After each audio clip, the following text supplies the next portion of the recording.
हाँ, तो moment of inertia में moment of inertia of wheel load जो है कल हमने किया था। आए थे कल तो आए नहीं थे आप लोग, जो नहीं आया था उन्होंने वीडियो देखी थी, मैं रिकॉर्ड करके भेज दिया था। सर भेज दिया, मैं लाइव भी किया था। लाइव भी देखे थे? लाइव तो था ही नहीं, मैं लाइव किया था। अच्छा लाइव किए थे। ठीक है, तो उसमें कल जो मोमेंट ऑफ इनर्शिया बताया कैलकुलेट करना यूनिफॉर्म बॉडी का, हमने मोमेंट ऑफ इनर्शिया कैलकुलेट किया था। उसमें एक थिन रॉड ली थी। सबसे पहले हमने क्या किया था कि एक एलिमेंट्री पार्टिकल लिया, एलिमेंट्री पार्टिकल यानी कि छोटा सा उसके अंदर एक एलिमेंट लिया, उसका हमने मास मान लिया और उसकी जो परपेंडिकुलर डिस्टेंस है from the axis of rotation उसको हमने कंसीडर किया था। ठीक है, और बाद में हमने क्या किया, बाद में उसका इंटीग्रेशन कर दिया। क्या कर दिया? बाद में उसका इंटीग्रेशन कर दिया एक लिमिट से लेकर दूसरी लिमिट तक। क्लियर है? चलो, एक उसी के नीचे एक है हेडिंग डालो, perpendicular axis theorem. Perpendicular axis theorem. देखो, मोमेंट ऑफ इनर्शिया को कैलकुलेट करने के लिए दो टाइप की थ्योरम जो है ये जनरली यूज होती हैं। एक है परपेंडिकुलर एक्सिस थ्योरम, दूसरी है पैरेलल एक्सिस थ्योरम। तो क्या होती है ये दोनों, उनको समझ लेते हैं जल्दी से। ठीक है, तो सबसे पहले ये जो परपेंडिकुलर एक्सिस थ्योरम है ये बेसिकली ज्यादातर काम किसके लिए आती है? ये आती है एक लैमिना के लिए। किसके लिए? लैमिना के लिए। लैमिना क्या चीज होती है? लैमिना का मतलब क्या होता है? लैमिना का मतलब होता है एक प्लेन सरफेस। क्या होता है? Plane surface. जैसे कि कोई रेक्टेंगुलर शीट है तो उसकी थिकनेस तो ना के बराबर है, तो एक तरीके से मैं उसको प्लेन मान सकता हूँ, नहीं मान सकता, है ना? तो वो हमारे लिए क्या है? एक रेक्टेंगुलर लैमिना है। वो क्या चीज है? एक रेक्टेंगुलर लैमिना। ठीक है, तो इसी तरीके से ट्रायंगल की शेप, मतलब टू डायमेंशनल शेप्स जितनी भी हैं जिनकी थिकनेस नेग्लिजिबल होती है या विड्थ नेग्लिजिबल होती है, ओनली टू डायमेंशंस है, वो सभी क्या कहलाते हैं? Lamina, plane lamina. ठीक है, अब ये प्लेन लैमिना के लिए क्या कह रहा है कि सपोज करो हमने इस टाइप से ये एक रेक्टेंगुलर शीट ले रखी है, एक शीट इस टाइप से ले रखी है, रेक्टेंगुलर लैमिना। अब ये कह रहा है कि इसका जो सेंटर ऑफ मास है वो सपोज करो यहां पर है, सेंटर ऑफ मास यहां पर है, तो इसकी जो रोटेशनल एक्सिस होगी ये सपोज करो हम यहां पर मान लेते हैं।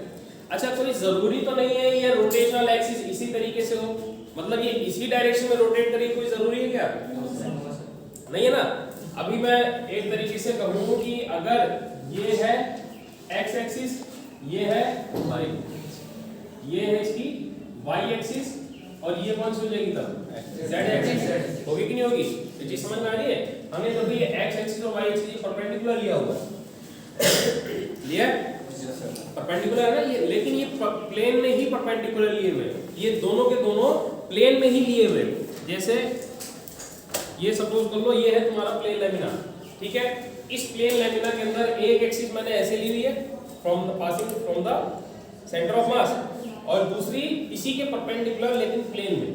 ठीक है, तो ये हो गई वाई एक्सिस, ये है एक्स एक्सिस, ये है वाई एक्सिस, और जेड एक्सिस कौन सी है? ये सेंटर ऑफ मास से पास हो रही है लेकिन इन दोनों के परपेंडिकुलर है, प्लेन सरफेस के भी, एक्स एक्सिस के भी और वाई एक्सिस के भी, तीनों के परपेंडिकुलर है। आगे बात समझ में? तो ये जेड एक्सिस जो है इन तीनों के परपेंडिकुलर है। तो ये कह रहा है कि जरूरी नहीं है कि जेड एक्सिस के अबाउट ही ये रोटेट करे, ये हो सकता है एक्स एक्सिस के अबाउट भी रोटेट करे। कर सकती है क्या? एक्स एक्सिस के अबाउट रोटेट कैसे करेगी? ये सपोज करो ये एक्स एक्सिस है तो इसके अबाउट इस टाइप से रोटेट करेगी, ऐसे।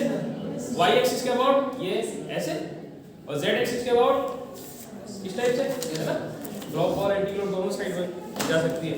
तो अगर मैं मान लूं कि x, ये जो z एक्सिस है, z एक्सिस के अबाउट इसका मोमेंट ऑफ इनर्शिया जो है दैट इज iz। मैंने क्या मान लिया?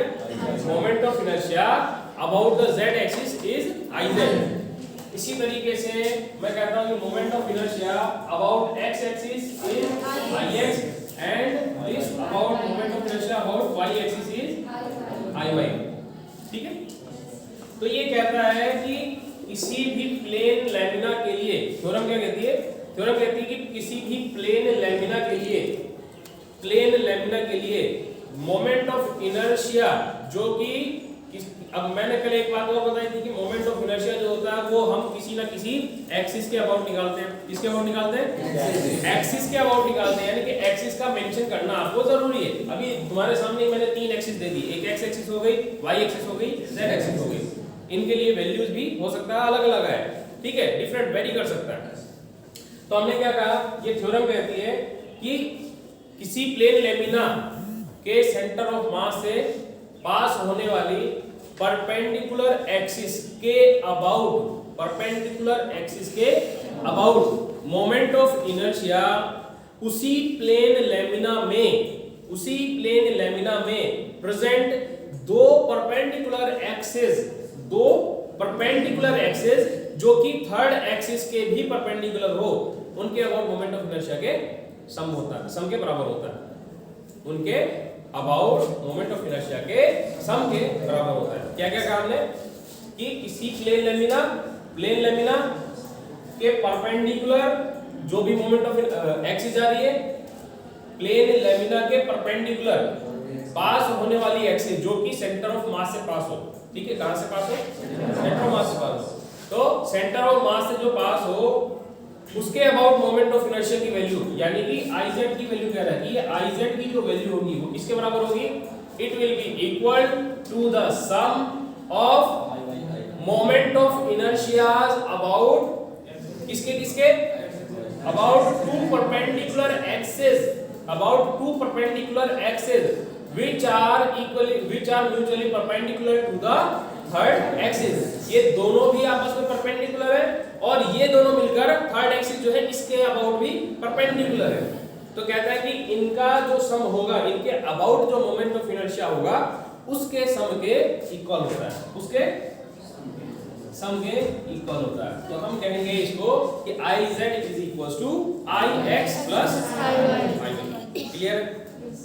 क्लियर है अंदर? कोई डाउट है इसके अंदर?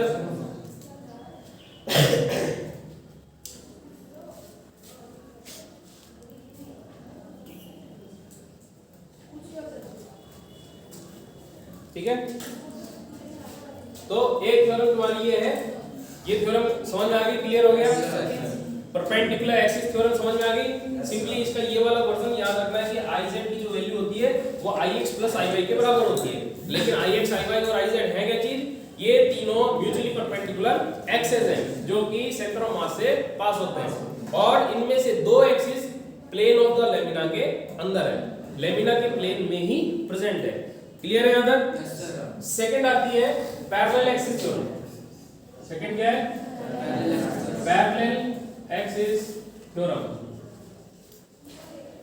Parallel axis theorem. अभी पैरेलल एक्सिस थ्योरम क्या कहती है कि सपोज करो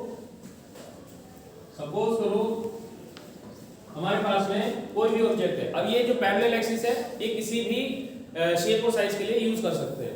तो अब ये कह रहा है कि कोई हमारे पास में ऑब्जेक्ट है, इसके सेंटर ऑफ मास से पास होने वाली एक्सिस के अबाउट जो मोमेंट ऑफ इनर्शिया है दैट इज Ic। तो क्या है? वो Ic है, ठीक है। और सपोज करो कि हमें कोई एक सेकेंड एक्सिस है, इसको मैं मान लेता हूं ये I डैश है, सॉरी M डैश कह देता हूं इसको, दिस इज M डैश। तो इसको मैं लिख देता हूं, इसके अबाउट जो मोमेंट ऑफ इनर्शिया आएगा दैट इज Im, ठीक है। तो ये कहता है, ये पैरेलल एक्सिस थ्योरम क्या कहती है कि अगर देखो ये जो सेंटर ऑफ मास है, सेंटर ऑफ मास से पास होने वाली मोमेंट ऑफ इनर्शिया की कैलकुलेशन का तरीका मैं पहले कल बता चुका हूं, ठीक है, कैसे करना है सेंटर ऑफ मास के about moment of inertia calculate कर सकते हो। लेकिन अगर एक्सिस जो है वो सेंटर ऑफ मास से हटकर हो तब क्या करोगे? तो उस कंडीशन में हमें कुछ एडिशन चाहिए। उस कंडीशन में तुम्हारे लिए पैरेलल एक्सिस थ्योरम काम आ सकती है। कैसे काम आएगी? हम कहेंगे कि सेंटर ऑफ मास से पास होने वाली एक्सिस के अबाउट मोमेंट ऑफ इनर्शिया की वैल्यू Ic दे रखी है और हमें फाइंड आउट करना है यहां से k डिस्टेंस पर प्रेजेंट कोई एक्सिस के about. Yes come why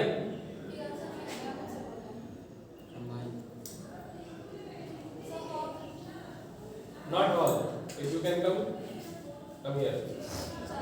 This class will also disturb ना. हाँ, I am saying come here. Okay. तो उस कंडीशन में ये क्या कह रहा है कि जो मोमेंट ऑफ इनर्शिया किसके अबाउट चाहिए हमें, इसके अबाउट आई एम की वैल्यू चाहिए।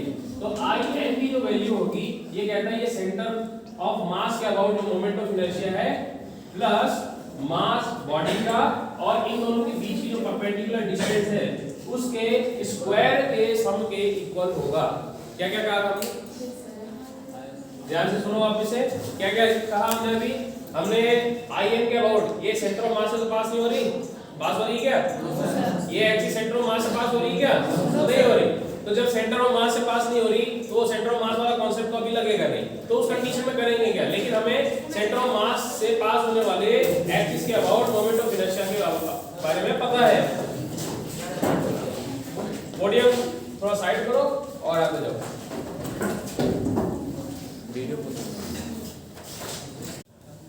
पैरेलल एक्सिस थ्योरम क्या कहता है, parallel axis theorem, parallel axis theorem कहता है किसी भी एक्सिस के अबाउट मोमेंट ऑफ इनर्शिया की वैल्यू किसकी इक्वल होगी, it will be equal to the sum of the moment of inertia about the taken about the centre of mass, centre of mass से pass होने वाली axis के about का moment of inertia and mass and the product of the mass and the perpendicular square of the perpendicular distance. Product of mass, इसका जो पूरी body का जो मास होगा कैपिटल M मल्टीप्लाइड बाय इन दोनों एक्सिस के बीच की जो परपेंडिकुलर डिस्टेंस है, इन दोनों एक्सिस के बीच की जो परपेंडिकुलर डिस्टेंस है उसके स्क्वायर के प्रोडक्ट के सम के इक्वल होगा। यानी कि IC तो क्या था, सेंटर ऑफ मास के अबाउट मोमेंट ऑफ इनर्शिया था, प्लस M into K जो कि परपेंडिकुलर डिस्टेंस है IC और IM के बीच की, सॉरी I मतलब जो सेंटर ऑफ ये वाली एक्सिस है और ये वाली एक्सिस है इनके बीच की जो परपेंडिकुलर डिस्टेंस है उनके बीच। आगे बात समझ में, ये दोनों थ्योरम क्लियर है कि नहीं है, दोनों थ्योरम क्लियर है। तो ए सेक्शन को तो पता होगा ये दोनों थ्योरम, नहीं पता है, सेकंड थ्योरम अभी बता दी, फर्स्ट थ्योरम जल्दी से सुन लो। परपेंडिकुलर एक्सिस थ्योरम क्या कहती है, परपेंडिकुलर एक्सिस थ्योरम कहती है किसी भी प्लेन लेमिना के लिए, किसी प्लेन लेमिना के लिए किसी भी एक्सिस के अबाउट मोमेंट ऑफ इनर्शिया जो कि सेंटर ऑफ मास से पास करती हो उसकी वैल्यू उसी प्लेन में प्रेजेंट दो परपेंडिकुलर एक्सिस जो कि थर्ड एक्सिस के भी परपेंडिकुलर हो उनके सम के मोमेंट ऑफ इनर्शिया के सम के इक्वल होता है। यानी कि अगर मुझे IZ के about moment of inertia calculate करना है जो कि इसके सेंटर ऑफ मास से पास हो रही है तो मैं क्या करूंगा, इसी प्लेन में प्रेजेंट दो एक्सिस जो कि एक दूसरे के परपेंडिकुलर हो, तो एक एक्सिस है IX, सो एक एक्सिस है X एक्सिस, दूसरी है Y एक्सिस, तो इनके अबाउट जो मोमेंट ऑफ इनर्शिया आएगा that is IX and IY, इनके सम के इक्वल होगा क्या, IZ। क्लियर है, इसको नोट करो जल्दी से, नोट करो। तो फिर उसके बाद में जो कल थिन रॉड का जो हमने डेरिवेशन किया था उसी के अंदर थोड़ा सा मॉडिफिकेशन और करेंगे। इसकी लैंग्वेज लिख लो, हेडिंग डालो सबसे पहले परपेंडिकुलर एक्सिस थ्योरम, इसकी हेडिंग डाल के लिखो इसमें, द थ्योरम सेज दैट, लिखो इसके अंदर the theorem says that, the theorem says that the moment of inertia of a lamina, the moment of inertia of a lamina, lamina यानी कोई plane surface, moment of inertia of a lamina about an axis which is perpendicular to lamina, about an axis which is perpendicular to lamina, which is perpendicular to lamina is equal to the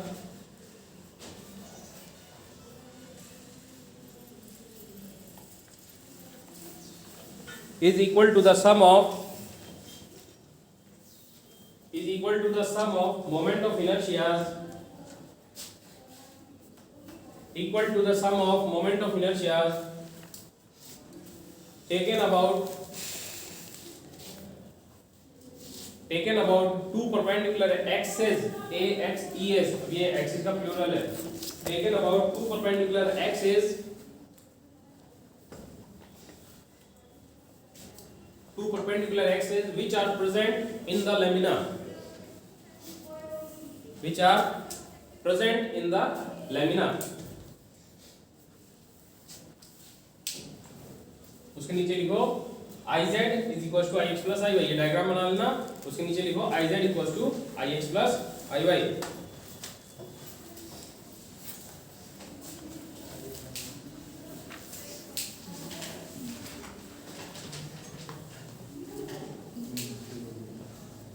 IZ equals to IX plus IY.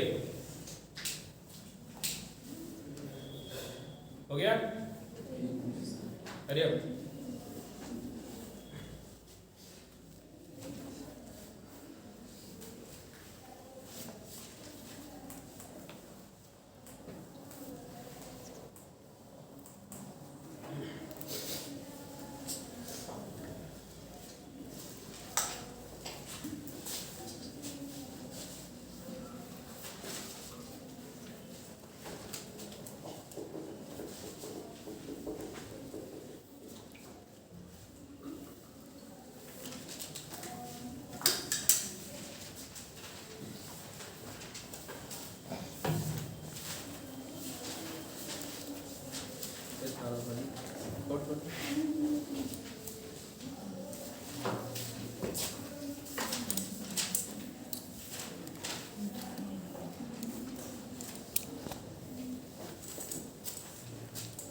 हो गया?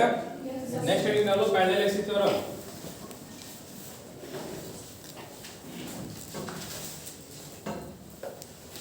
Parallel axis theorem लिखो इसके अंदर. This theorem says that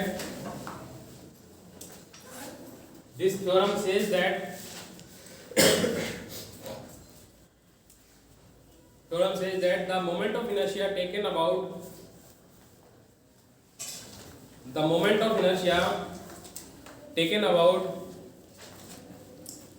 any axis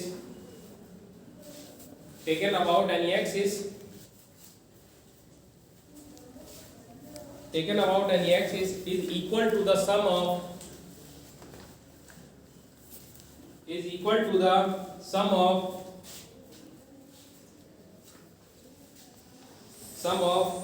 moment of inertia about equal to the sum of moment of inertia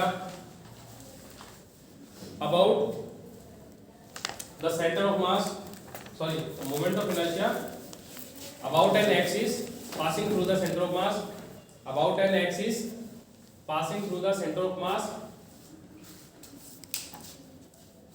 which is parallel to the previous axis,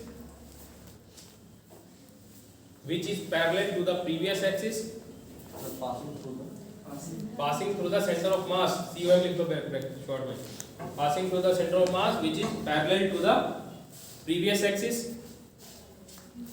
and the product of mass of body and the product of mass of the body and the square of the distance, perpendicular distance, and the square of the perpendicular distance between those two axes,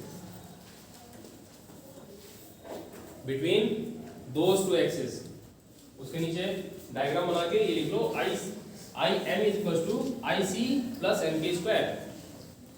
I m is equals to IC plus mk square, where k is the perpendicular distance between these two parallel axes IC और IM के बीच में.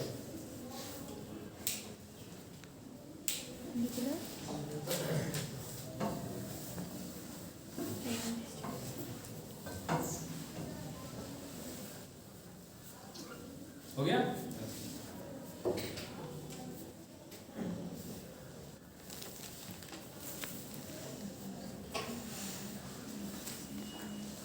Okay, तो कल हमने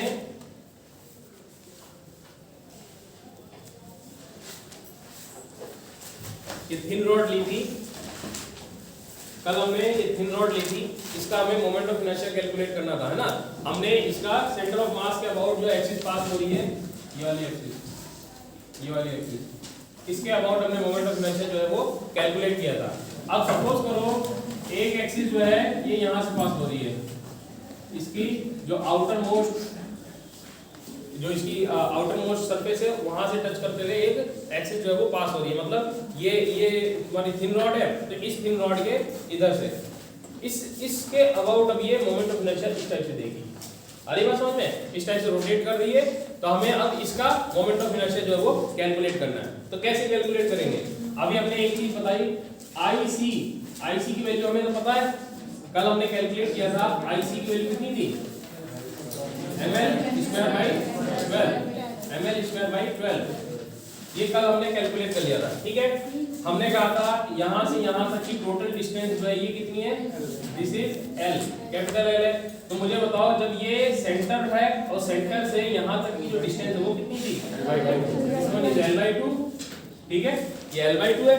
अभी कह रहे हैं कि इसके अबाउट अगर मैं इसको कहता हूँ ये x डैश है, ये एक्सिस x डैश है, तो इस x डैश के अबाउट मोमेंट ऑफ इनर्शिया की वैल्यू क्या होगी, तो हम क्या कहेंगे, ये देखो ये इसके पैरेलल है कि नहीं है, पैरेलल है, ये इसके पैरेलल है ना, तो पैरेलल है तो उस कंडीशन में हम क्या करेंगे, ये पैरेलल एक्सिस थ्योरम लगाएंगे, हम कहेंगे सर आई एक्स डैश के about moment of inertia will be equals to IC plus m into k square.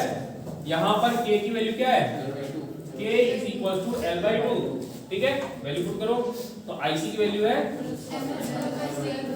ml square by 12, sorry IC की वैल्यू है ml square by 12 into m into k square, k मतलब L/2 का whole square, ठीक है। Solve करो इसको, ये हो जाएगा ml square by 12 and this will be ml square by 4, इनका एलसीएम कितना आ जाएगा 12, ये हो जाएगा ml स्क्वायर और यहाँ पर कितना बचेगा प्लस 3 ml स्क्वायर, ये कितना हो गया 4 ml स्क्वायर बाय 12, तो ये कट के कैंसिल बचेगा कितना, I x डैश की वैल्यू बची ml स्क्वायर बाय 3। तो देखो एक्सिस आपने चेंज कर दी तो मोमेंट ऑफ इनर्शिया भी क्या हो गया, डिफरेंट हो गया, एक्सिस आपने चेंज कर दी तो मोमेंट ऑफ इनर्शिया भी चेंज हो गया, इसकी वैल्यू भी चेंज हो गई, क्लियर है। तो इसीलिए जब जब हम एक्सिस चेंज करेंगे वैल्यू इसकी चेंज होती जाएगी। इसी को कंटिन्यू कर लो, इसी के नीचे हेडिंग डाल लो, moment of inertia of a thin rod about an axis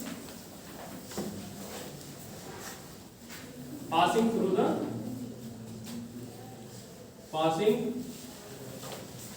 through the side of the rod, किसी भी एक साइड से पास हो रही side of the rod.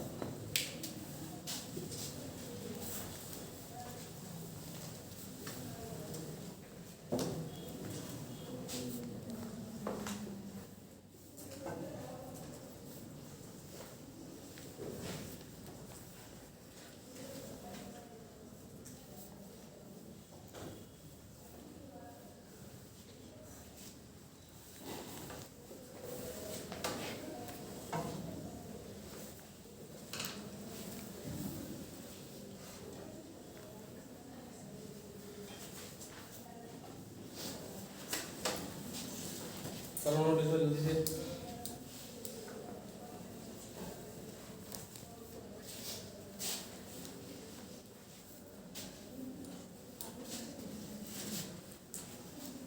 Wireless ले आना चाहिए था, वायरलेस माइक लाना चाहिए था।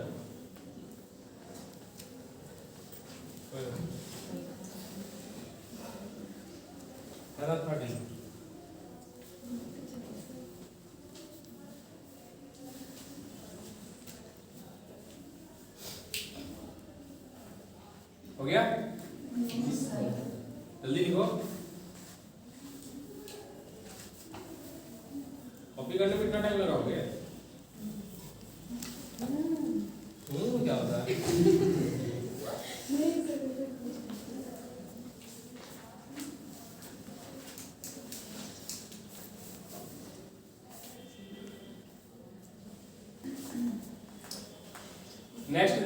नेक्स्ट है moment of inertia of A rectangular lamina. ये भी 2 डायमेंशनल शेप है। पहले अभी तक हम 1 डायमेंशनल पढ़ रहे थे, अभी 2 डायमेंशनल। अच्छा एक रिंग का रह गया। ओके, इसको रेक्टेंगुलर लेमिना की जगह रिंग कर दो। रिंग का भी हमने नहीं कैलकुलेट किया है। Moment of inertia of a ring, बाकी सब सेम रहेगा। हो गया नोट सबका ये? ओके, नेक्स्ट ध्यान दो।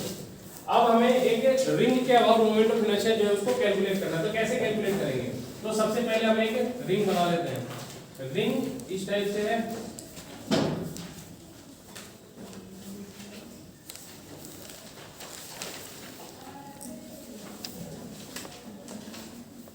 ये इस टाइप की रिंग है, ठीक है।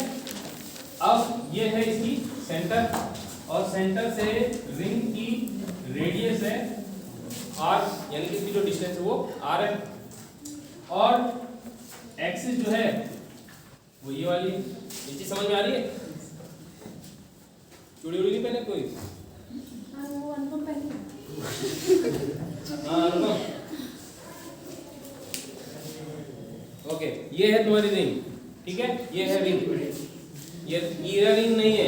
इसमें भी इस टाइप की कोई भी रिंग हो सकती है, छोटी बड़ी आप कोई भी लोगे। अब एक गौर से देखो इसको, तो इसका जो टोटल मास है वो कहाँ पर है? इसके सरकमफ्रेंस पर है ना। इसका जो टोटल मास है वो इसके सरकम, अब देखो इसकी थिकनेस ना के बराबर है, थिकनेस ना के बराबर है। तो हम इसको रिंग ही मानेंगे जिसकी थिकनेस जो है इसकी मतलब 1 डायमेंशन है कि नहीं। एक तरीके से मैं इसको अगर ब्रेक करूंगा, ब्रेक करके इसको एक्सपेंड कर दूंगा, तो ये सिंपल वायर के बराबर हो गया कि नहीं हो गया? यानी कि थिन रॉड जो हमने मानी थी अभी उसकी तरीके का एक्ट हो गया कि नहीं हो गया? बताओ, होगा ना। तो इसी को थिन रॉड को इसने क्या कर दिया, एक सर्कल की फॉर्म में कन्वर्ट कर दिया, तो ये एक रिंग बन गई।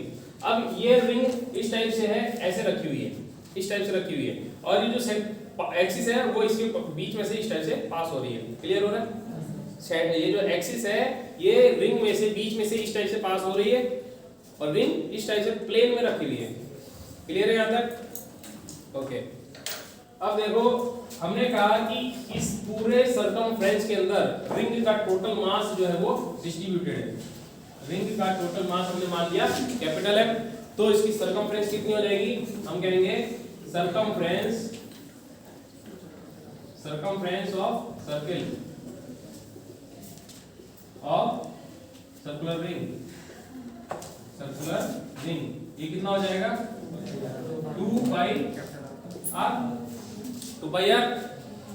मास इसका 2 पाई r के अंदर डिस्ट्रीब्यूटेड है। इसकी जो टोटल लेंथ है वही लेंथ इसके लिए सर्कमफ्रेंस का काम कर रही है, तो मास इसका टोटल लेंथ के अंदर डिस्ट्रीब्यूटेड है। तो हमने पहले के केस में क्या किया था कि मास पर यूनिट लेंथ निकाली थी, यहां पर भी सेम काम करेंगे। हम कहेंगे mass per unit length will be equal to mass upon total length. अब यहाँ पे लेंथ तो है नहीं लेकिन सर्कमफ्रेंस है, तो उसके लिए हम कहेंगे m अपॉन 2 पाई r, capital R, 2 pi capital R। Clear है? अब देखो सबसे पहले उसके बाद में हमने क्या किया था, एक एलिमेंट्री पार्टिकल लिया था। तो मान लो r डिस्टेंस पर ही यहीं पर ही कोई ना कोई पार्टिकल है, एलिमेंट्री पार्टिकल है। उस एलिमेंट्री पार्टिकल की थिकनेस कितनी है, यानी कि लेंथ जो है वो, उसकी जो लेंथ है वो लेंथ कितनी है? dx है। जब dx लेंथ है तो इसका मास भी कितना होगा? एलिमेंट्री होगा, दैट इज dm। अब dx मास पर यूनिट लेंथ की वैल्यू हमें पता है, तो dx के मास कितना होगा वो पता चलेगा। क्या करेंगे? dx को मास पर यूनिट लेंथ से मल्टीप्लाई कर देंगे। आ रही बात समझ में? कल भी एग्जांपल दिया था कि अगर 1 मीटर वायर का मास जो है वो कह रहा है कि 10 kg है, 1 kg है, सॉरी 1 मीटर वायर का मास अगर कोई कहता है कि ये 1 kg है, तो 10 मीटर का मास कितना हो जाएगा? 10 kg। इसी तरीके से 50 मीटर का हो जाएगा 50 kg। तो इसी तरीके से dx मीटर का कितना हो जाएगा? क्या करना पड़ेगा? हमने जो यूनिट ली थी उस यूनिट से मल्टीप्लाई करना है ना। 1 मीटर था तो 1 मीटर से हम मल्टीप्लाई कर रहे थे, 1 kg से मल्टीप्लाई कर रहे थे। सिमिलरली यहां पर भी क्या काम करेंगे, यहां पे m अपॉन 2 पाई r, मास पर यूनिट लेंथ की वैल्यू हमें पता चल गई। टोटल मास पर यूनिट यानी कि यूनिट लेंथ के अंदर कितना मास है वो हमें पता चल गया। तो dx लेंथ में कितना मास होगा? मल्टीप्लाई कर लेंगे। So mass of elemental, mass of the element dm will be equals to dx into m upon 2 clear है? dx। अब मुझे बताओ यहां से यहां तक की डिस्टेंस कितनी है? कैपिटल आर है। मास हमारे पास में आ गया, डिस्टेंस हमारे पास में आ गई, तो इसका मोमेंट ऑफ इनर्शिया कितना हो जाएगा? पता चल जाएगा। देखो, सो मोमेंट ऑफ इनर्शिया, तो moment of inertia of the element कितना हो जाएगा? di will be equals to mass dm into perpendicular distance, that is r square। ये वैल्यू यहां पर पुट कर दे, ये वैल्यू यहां पर पुट कर दे, तो ये कितना हो जाएगा? di is equals to r square, dm की वैल्यू कितनी है? m upon 2 pi r into dx, ठीक है। अब di की वैल्यू है, यानी कि एलिमेंटल मास हमें पता चला है, एलिमेंटल मास का मोमेंट ऑफ इनर्शिया कैलकुलेट किया है। टोटल रिंग का फाइंड आउट करना है तो क्या करना पड़ेगा? इंटीग्रेट, हम इसको इंटीग्रेट कर देंगे both side, integrating both side we will get di, r से भी r कैंसिल हो जाएगा, तो मैं इसको लिख दूंगा mr upon 2 pi into dx। अब यहाँ पर एलिमेंटल लेंथ की जो वैल्यू है वो कहां से कहां तक वेरी कर रही है? हम कहेंगे यहां से 0 से लेकर ये कहां तक जाएगा? पूरा 2 pi r तक, ये तो जाएगा। हम इसको ले सकते हैं 0 से लेकर, लिमिट इसकी लगाएंगे 2 pi r तक की, तो वैल्यू कितनी आ जाएगी इसकी? ये हो जाएगा i is equals to mr constant है, 2 pi भी कांस्टेंट है, बाहर निकालो इसको, mr upon 2 pi will be constant। अंदर में क्या बचेगा? इंटीग्रेशन dx, इंटीग्रेशन dx कितना होता है? इंटीग्रेशन 1 dx कितना होता है? x होता है। नहीं पता है तो वापस से देखो इसको, x हो गया, वैल्यू कहां से कहां तक आएगी? 2 pi r तक। इसकी वैल्यू को पुट करो तो ये हो जाएगा mr upon 2 pi into upper limit 2 pi r minus lower limit 0। कितनी वैल्यू आई? mr upon 2 pi into 2 pi r, 2 pi से 2 pi मर गया, बचा क्या? mr square. तो इसका I is equals to moment of inertia of the ring about an axis passing through the center of mass is equals to mr square. Clear है ये? इसको नोट करो जल्दी से, बेल ओवर हो गई, नेक्स्ट क्लास में मिलेंगे। Thank you.